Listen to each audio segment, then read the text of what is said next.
네, 2021년 동아국제금융포럼 동아 재테크 라이브 방송에 오신 여러분 반갑습니다. 저는 이 코너의 진행을 맡은 동아일보 뉴욕 특파원 유재동입니다. 이 재테크 라이브는 저희 동아국제금융포럼이 올해 9년째를 맡고 있습니다만 역사상 처음 시도되는 코너입니다. 글로벌 경제의 중심지 뉴욕 월가의 투자 전문가들을 모시고 현재 글로벌 금융시장의 이슈와 투자의 맥을 짚어드리고자 합니다. 지금 라이브로 진행되고 있기 때문에 지금 뉴욕 현지 시간은 밤 0시 30분입니다. 그리고 저희가 있는 스튜디오는 맨하탄의 한복판인 미드타운에 있습니다. 자, 이렇게 밤늦은 시간에도 불구하고 방송을 위해 자리를 빛내주신 패널위원 세 분을 소개해드리겠습니다. 뉴욕 라이프 자산운용의 윤재성 CIO 모셨습니다.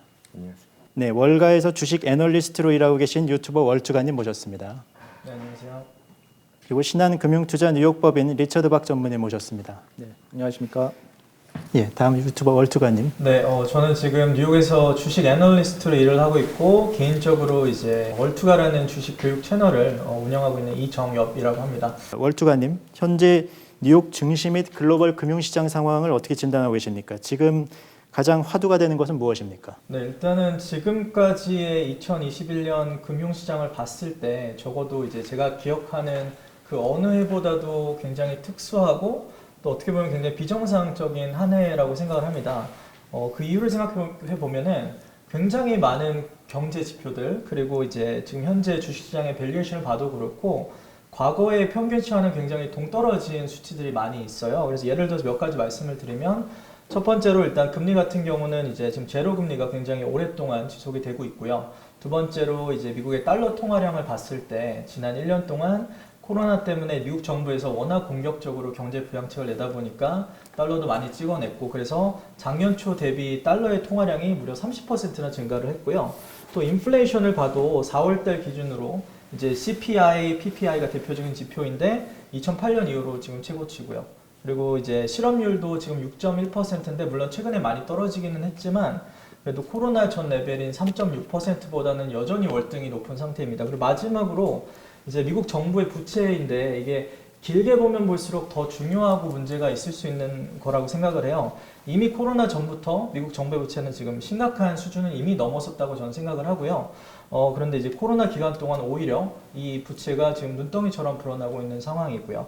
이런 와중에 지금 주식시장은 올해만 신고가를 정말 몇십 번씩 경신을 했고 미국 집값 그리고 원자재값 그리고 최근까지는 암호화폐 시장까지 지금 연일 최고치를 찍고 있었잖아요. 그래서 이 모든 것들을 종합해서 봤을 때 이 모든 지표들이 너무 극적이고 익스트림하다는 의미에서 좀 비정상적이라고 생각을 하고요.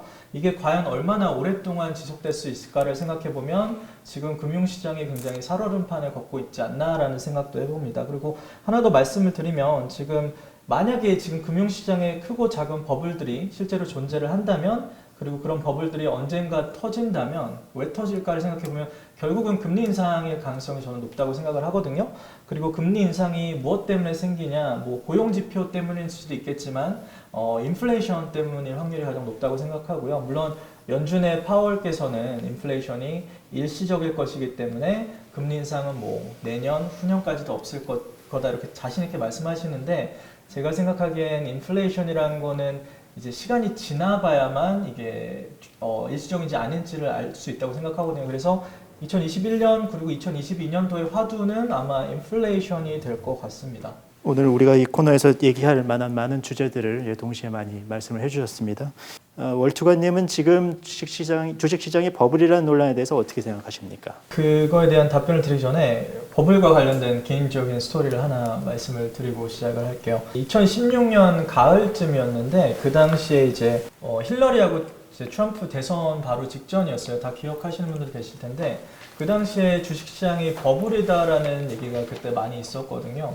저 같은 경우는 이제 그 당시에 샌프란시스코에 있는 나젠 칵스라는 뮤추얼 펀드에서 이제 주식 애널리스트로 일을 하고 있을 때였는데 그 당시에 이제 회사 동료들 그리고 회사의 높으신 분들이랑 주식시장의 전망에 대해서 많은 얘기를 했었던 기억이 있어요. 근데 공교롭게도 많은 분들이 굉장히 비슷한 얘기를 해서 그 얘기를 하나 말씀을 드리자면 그 당시에 이제 2016년이었죠. 그래서 그때 많은 분들이 했던 말이 2008년 금융위기 이후로 지난 8년 동안 어떻게 보면 8년 동안 상승장이 계속 이어지고 있는데 역사적으로 봤을 때는 상승장이 이렇게 길었던 적이 없었다. 그리고 그 당시 이제 밸류에이션도 높기 때문에 어떻게 보면 이제 하락장이 시작될 타이밍이 아닌가. 그래서 이때가 이제 현금의 보유량을 늘려야 될 때다 이런 식으로 많은 분들이 얘기를 하셨었어요. 근데 이제 그 후로 4년 반이 지났고 이제 우리는 알잖아요, 결과가 어떻게 됐는지.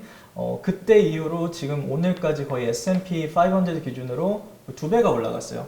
그러니까 그걸 연평균 수익률을 따지면 매년 17에서 18% 수익률을 만약 그 당시에 현금을 가지고 있었으면 그걸 다 놓친 셈인 거죠. 그래서 이 스토리를 통해서 제가 말씀을 드리고 싶은 건 첫 번째로 버블이라는 거는 이제 쉽게 판단할 수 없는 것 같고요.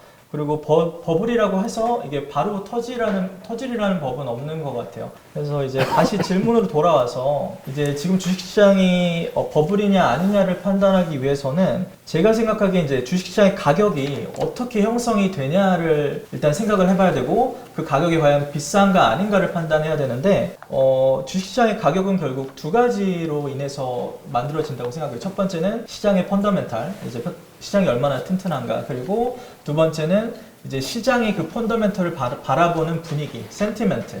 그래서 이제 이 펀더멘털과 센티멘털 두 가지를 나눠서 2021년도에 금융시장, 주식시장을 보는 게 중요한 것 같은데 일단은 펀더멘털부터 시작을 하면 일단 저는 2021년도에 펀더멘털이 나쁘지는 않다고 생각하고 여전히 어느 정도 업사이드는 존재한다고 생각을 합니다. 예를 들어서 미국 같은 경우는 지금 백신 접종이 생각보다 굉장히 빠르게 되고 있는 것 같고요. 그래서 경제도 그와 함께 더 빠르게 회복이 될 수도 있을 거라고 생각을 합니다. 물론 이제 7월 달에 2분기 실적이 나오고 또 가을에 3분기 실적이 이제 나오면 이제 보다 더 정확한 펀더멘털에 대한 진단을 할 수 있겠지만 지금 상황으로는 펀더멘털은 일단은 업사이드가 충분히 존재한다고 생각하고요. 그 반면에 이제 센티멘트를 봐야 되는데 지난 1년 동안 사실 주식시장이 워낙 많이 올랐잖아요. 그리고 지금 밸류에이션을 봐도 객관적으로 굉장히 높은 수치다라고 볼 수 있는데 예를 들어서 이제 노벨 경제학상을 받으신 로버트 실러라는 이제 예일대 교수님이 계신데 그분이 Shiller P Ratio라는 이제 밸류에이션 지표를 만드셨었어요. 근데 한국에서 이제 퍼라고 부르죠. 근데 그거에 따르면 오늘 기준으로 퍼가 37배거든요. 37배. 근데 그게 얼마나 높은 수치냐면 지난 한 130년 역사를 봤을 때 2000년도 닷컴 버블 이후로 가장 높은 수치예요. 그래서 어찌됐건 지금 밸류에이션이 굉장히 높다. 이거는 뭐 사실인 것 같고요. 그래서 그런 의미에서 센티멘트 면에서는 업사이드가 좀 많이 제한적이지 않나.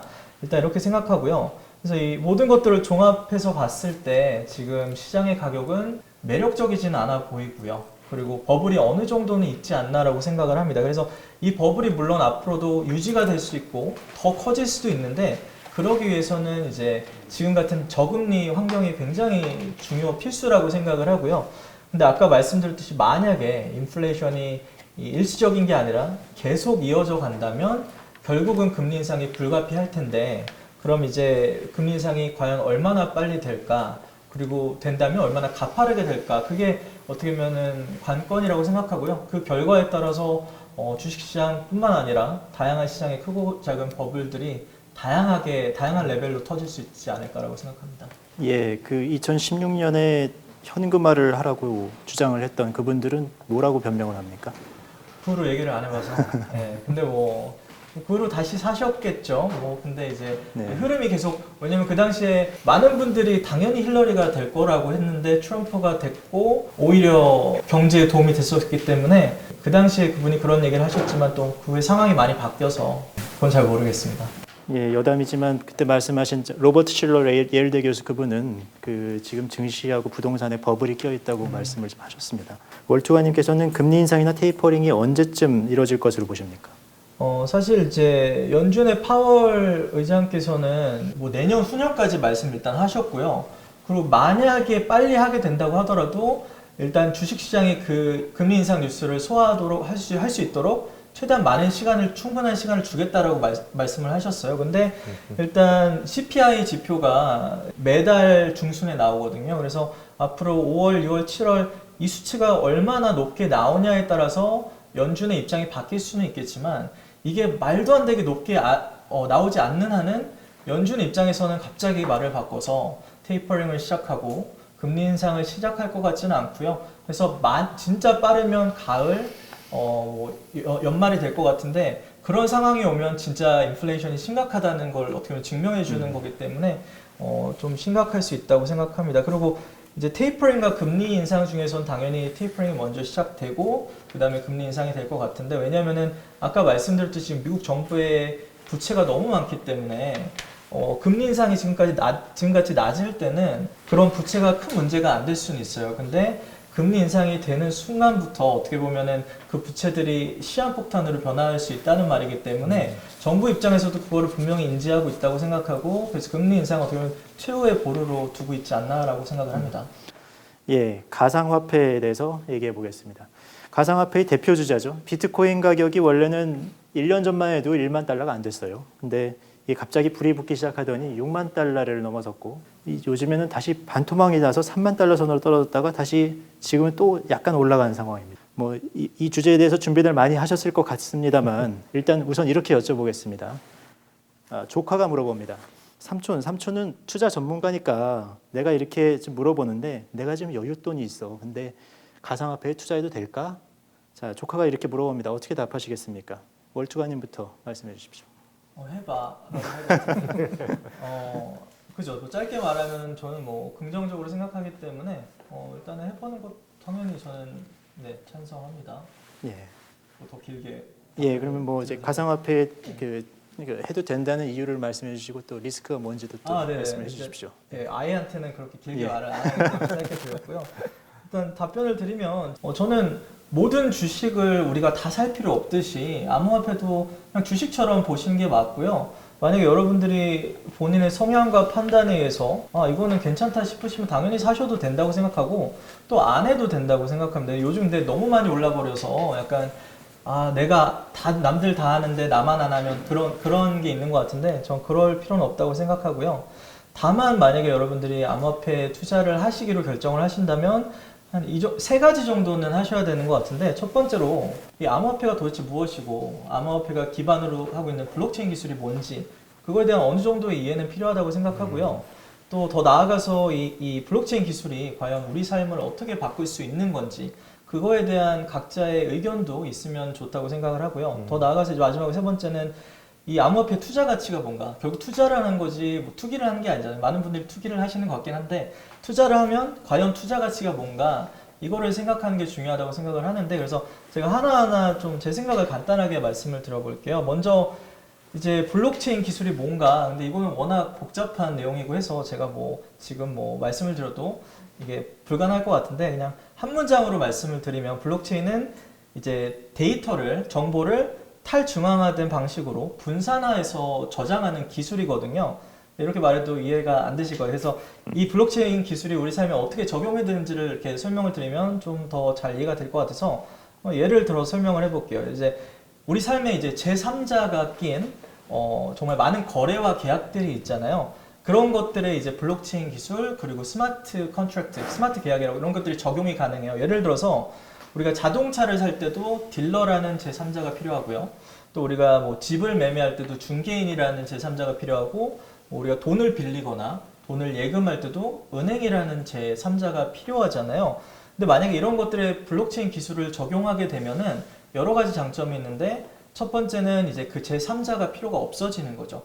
그렇다 보니까 첫 번째로 비용 절감이라는 굉장히 큰 장점이 있고요. 왜냐면 그 3자한테 수수료를 줄 필요가 없으니까. 두 번째로 셋이 하던 걸 이제 너와 나 둘이 계약과 거래를 하다 보니까 이제 시간도 당연히 절약이 되겠고요.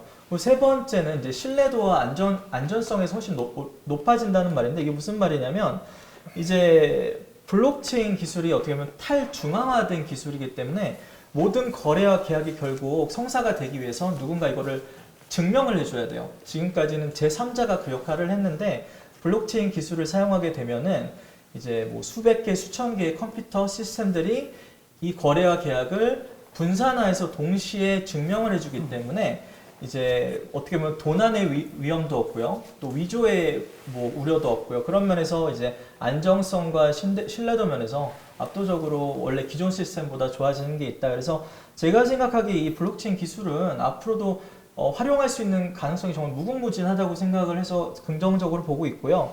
그리고 이제 투자 가치에 대해서 간단하게 말씀을 드리면, 뭐 많은 분들이 아시는 가장 대표적인 코인이 비트코인 그리고 이더리움이잖아요. 그래서 이 두 가지에 대해서 투자 가치가 뭔가 간단하게 정리를 해드리면, 먼저 비트코인 같은 경우는 블록체인 기술을 사용한 코인이지만 막 복잡하지가 않아요. 되게 단순한 블록체인 기술 사용한 코인인데 이 비트코인의 특징은 뭐냐면 그 수량이 한정되어 있다는 거죠. 2,100만 개로. 그래서 인플레이션이 없는 자산이에요. 그렇기 때문에 많은 분들이 이제 이거를 투자할 때 인플레이션 해지용 자산이다, 안전 자산이다 이렇게 보시고요. 그래서 디지털 골드라고 많은 사람들이 부르기도 하고요.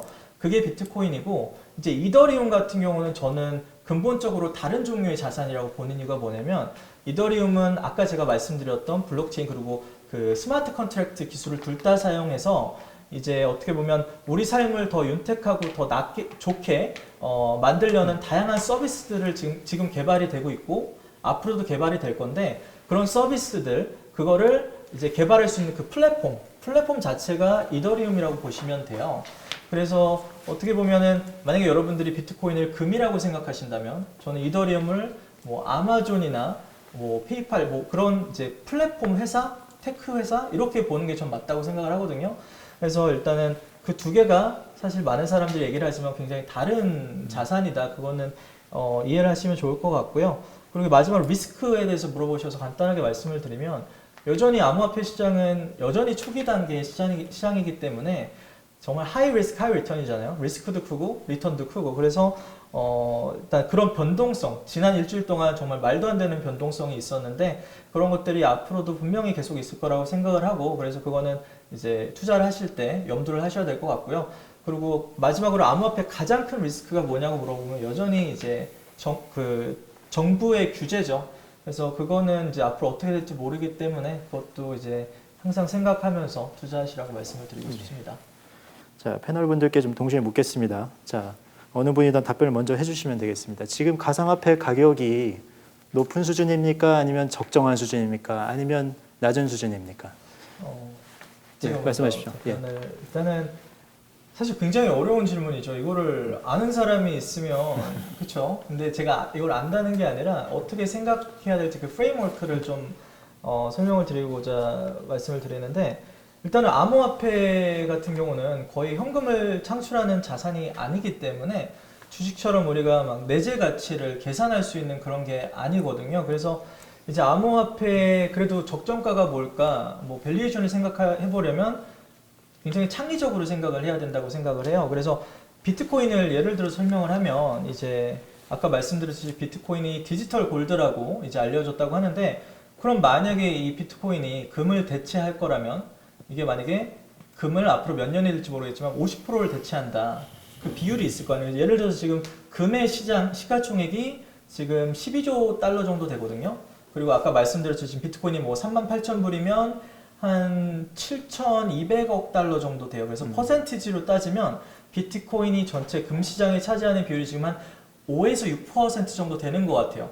그럼 만약에 이제 여러분이 생각하기에 나는 앞으로 10년 후에 비트코인이 금의 한 반 정도, 50%를 차지할 것 같다. 그럼 지금 6%니까 물론 그때까지 변동성은 맞겠지만 앞으로 50까지 8배 이상의 업사이드가 있는 거기 때문에 굉장히 매력적인 가격일 수도 있죠. 근데 만약에 여러분이 생각하기에 나는 비트코인은 금을 절대 대체하지 못할 거다, 그냥 한 1, 2% 정도에 끝날 거다 하면 지금 6%니까 지금 다운사이드가 엄청나게 큰 거죠. 그래서 그런 식으로 이렇게 생각할 수 있는 것 같아요. 그래서 근데 저는 뭐 개인적인 생각을 말씀을 드리면 길게 봤을 때는 저는 당연히 괜찮다고 생각하지만 이게 앞으로 충분히 또 내려갈 수 있거든요. 그래서 나눠서 사시는 게 가장 좋다고 생각합니다.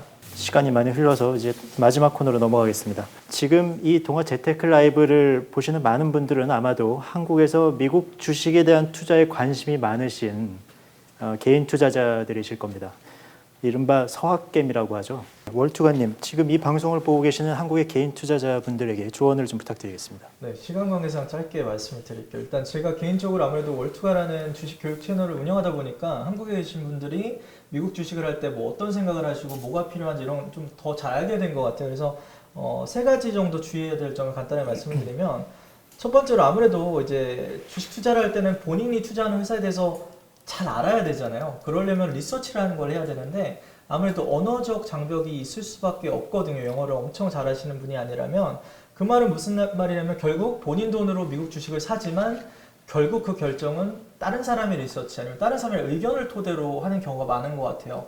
그래서 그렇다면 저는 그건 이상적이지 않다고 생각하고, 그럴 바에는 차라리 그냥 미국 주식의 ETF나 이런 걸 사면서 그 미국 주식의 익스포저를 늘려가는 게 더 현명하지 않나 생각하고요.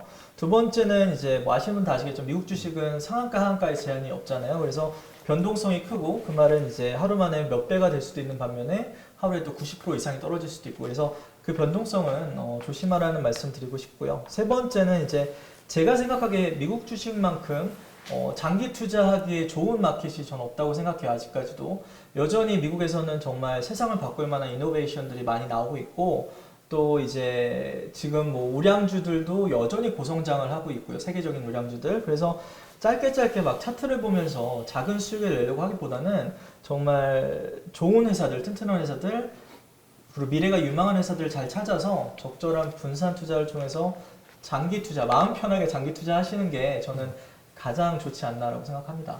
지금 위원님들이 여러 가지 좋은 말씀을 해주셨는데 그 투자는 본인 책임하에 해야 된다는 거 꼭 잊지 마시기 바랍니다. 자, 이제 오늘 저희 코너는 이제 마무리할 시간이 다가왔습니다.